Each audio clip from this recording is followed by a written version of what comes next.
ஒரு கப்பல்ல ஒரு தம்பதி பயணம் பண்ணிக்கிட்டு இருக்காங்க.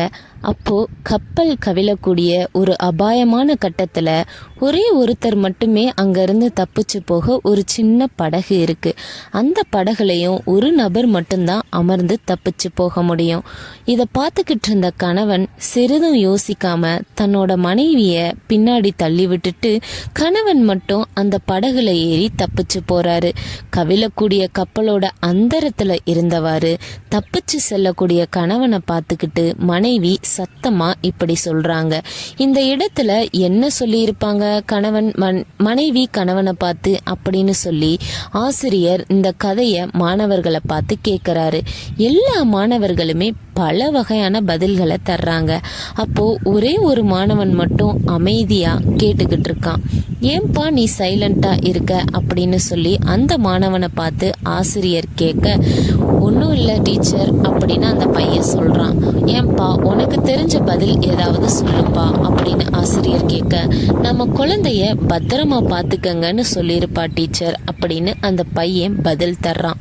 எப்படிப்பா கரெக்டா சொல்ற, உனக்கு முன்னாடியே இந்த கதை தெரியுமா அப்படின்னு சொல்லி ஆசிரியர் கேட்க, இல்லை டீச்சர் எங்க அம்மாவும் சாகிறதுக்கு முன்னாடி இதே இதைத்தான் எங்க அப்பா கிட்ட சொன்னாங்களாம் அப்படின்னு சொல்லி சொல்றான்.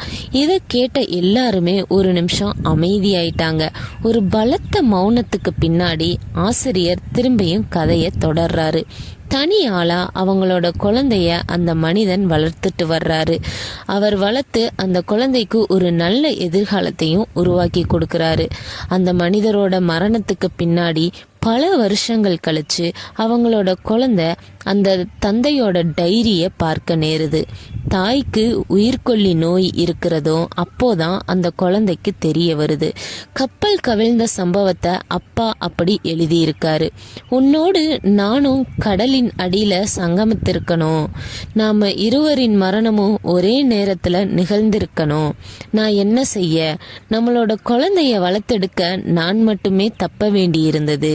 கதையை இதோடு முடித்துவிட்டு அந்த ஆசிரியர் சொல்றாரு, வாழ்க்கையில நல்லது கெட்டது எல்லாமே நடக்கும். எல்லாத்துக்கும் காரணம் இருக்கு. ஆனா சில நேரங்கள்ல நம்மால புரிஞ்சுக்க இயலாம போகலாம். அதனால நாம ஆழமா யோசிக்காமலோ சரியா புரிஞ்சுக்காமலோ யார் மேலேயுமே எந்த ஒரு முடிவுக்கும் வந்துடக்கூடாது. முதல்ல மன்னிப்பு கேட்கறாங்கன்னா அவங்க தப்பு பண்ணியிருக்காங்கன்னு அர்த்தம் இல்ல, திமிர விட உறவை மதிக்கிறாங்கன்னு அர்த்தம். இந்த கதை மூலியமா அவங்க ஆசிரியர் எதையுமே ஆராய்ந்து பார்க்காம முடிவுக்கு வந்துடக்கூடாது அப்படின்னு சொல்லி மாணவர்களுக்கு சொல்லித்தராரு. இதையே நம்ம லைஃப்லயும் அப்ளை பண்ணி நாமளும் வாழ்க்கையில முன்னேறலாம். இந்த கதை உங்களுக்கு பிடிச்சிருந்தது அப்படின்னா நம்ம சேனலை சப்ஸ்கிரைப் பண்ணி நம்ம வீடியோவுக்கு ஒரு லைக் கொடுத்துருங்க.